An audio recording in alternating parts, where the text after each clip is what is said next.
नमस्कार दोस्तों, आप सभी का हमारे YouTube चैनल कथा कहानियों का संसार में स्वागत है। आज मैं आप लोगों को गणेश जी की एक कहानी सुनाऊंगी। तो आइए सुनते हैं गणेश जी की कथा। चिरकाल की बात है, एक बार धन के देवता कुबेर को अपने अपार धन पर अभिमान हो गया। एक दिन उनके मन में विचार आया कि मेरे से अधिक धनवान समस्त जग में कोई नहीं है। मुझे अपने धन का प्रदर्शन करना चाहिए।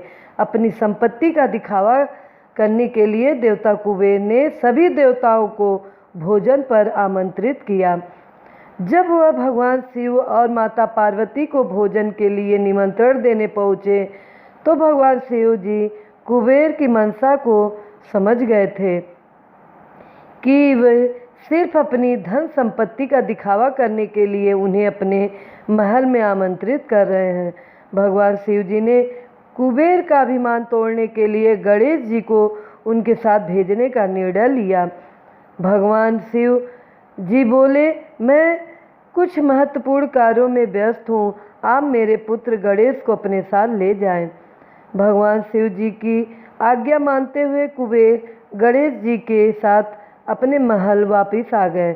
वहाँ उन्होंने गणेश जी को सामने अपने धन दौलत का खूब बखान किया और फिर उसके बाद उन्होंने भगवान गणेश जी को भोजन ग्रहण करने के लिए कहा। गणेश जी को भोजन में विभिन्न प्रकार के पकवान परोसे गए और धीरे धीरे गणपति जी ने पूरा भोजन समाप्त कर दिया। इसके बाद उन्होंने कुबेर जी से और भोजन लाने को कहा। उन्हें काफ़ी सारा भोजन फिर से परोसा गया और वह भी उन्होंने ख़त्म कर दिया। इस प्रकार वह महल के रसोई घर में बना पूरा भोजन खा गए।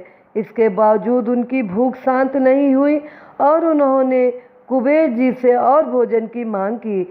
सबसे धनवान देवता होने के बावजूद जब कुबेर जी गणेश जी को पेट भर खाना नहीं खिला पाए तो उन्हें काफ़ी शर्मिंदगी महसूस हुई। साथ ही वह भगवान जी की लीला भी समझ गए और इस प्रकार उनका अभिमान टूट गया। इसके बाद उन्होंने गणेश जी से माफ़ी मांगी और गणेश जी वहाँ से चले गए। रास्ते में वह अपनी सवारी मूषक पर सवार होकर जा रहे थे कि रास्ते के बीच में मूषक ने एक सर्प देखा और भय से उछल पड़े, जिसके कारण वह संतुलन खो बैठे और नीचे गिर पड़े। नीचे गिरने की वजह से उनके सारे कपड़े गंदे हो गए। वह उठे और इधर उधर देखने लगे। तभी उन्हें कहीं से हंसने की आवाज़ सुनाई दी, लेकिन गणेश जी को आसपास कोई नहीं दिखा। थोड़ी देर बाद उनका ध्यान आसमान में चंद्रमा पर गया और उन्हें तब पता चला कि चंद्रदेव उनके गिरने का उपहास बना रहे थे। यह देखकर गणेश जी अत्यंत क्रोधित हो उठे और चंद्रमा को श्राप देते हुए बोले कि हे चंद्रमा, तुम इस प्रकार से मेरी व्यवस्था का मजाक उड़ा रहे हो, यह तुम्हें शोभा नहीं देता। मेरी मदद करने की बजाय तुम मुझ पर हंस रहे हो। जाओ, आज के बाद से तुम इस विशाल गगन पर राज नहीं कर सकोगे और तुम्हें कोई भी देख नहीं पाएगा। इस श्राप के प्रभाव से चारों ओर अंधेरा छा गया और चंद्रदेव की रोशनी गायब हो गई। चंद्रमा को अपनी गलती का एहसास हुआ और वह अपनी गलती के लिए गणेश जी से बार बार क्षमा मांगने लगे। चंद्रमा को इस प्रकार लाचार देखकर गणेश जी का गुस्सा शांत हो गया। चंद्रदेव ने फिर से गणेश जी से कहा कि कृपया आप मुझे माफ़ कर दीजिए और मुझे अपने इस श्राप से मुक्त कीजिए। यदि मैं अपनी रोशनी संसार पर नहीं फैला पाया तो मेरे होने न होने का अर्थ खत्म हो जाएगा।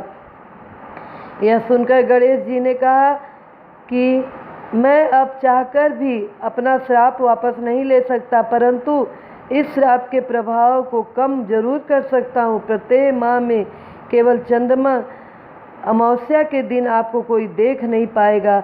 इसके बाद आपकी कलाएं बढ़ती जाएंगी और पूर्णिमा के दिन आप अपने पूर्ण स्वरूप में दिखाई देंगे। पूर्णिमा के बाद फिर से आपकी कलाएं घटती जाएंगी। गणेश जी ने आगे कहा कि आज गणेश चतुर्थी पर आपने मेरा अपमान किया है। आज के दिन अगर कोई आपको देख लेगा तो पाप का भागीदार बनेगा। इसके पश्चात गणेश जी कैलाश पर्वत पर वापस लौट गए। मान्यताओं के अनुसार इस कारण से आज भी गणेश चतुर्थी के दिन चंद्र दर्शन अशुभ माना जाता है। इस तरह कहानी समाप्त होता है। मित्रों, अगर कहानी पसंद आई हो तो लाइक कीजिएगा, कमेंट कीजिएगा, ज़्यादा से ज़्यादा शेयर कीजिएगा और हमारे चैनल को सब्सक्राइब कीजिएगा। साथ में बेल आइकन बटन को प्रेस कीजिएगा ताकि हमारे नए कहानियों का नोटिफिकेशन आप तक सबसे पहले पहुँचे। जय श्री गणेश।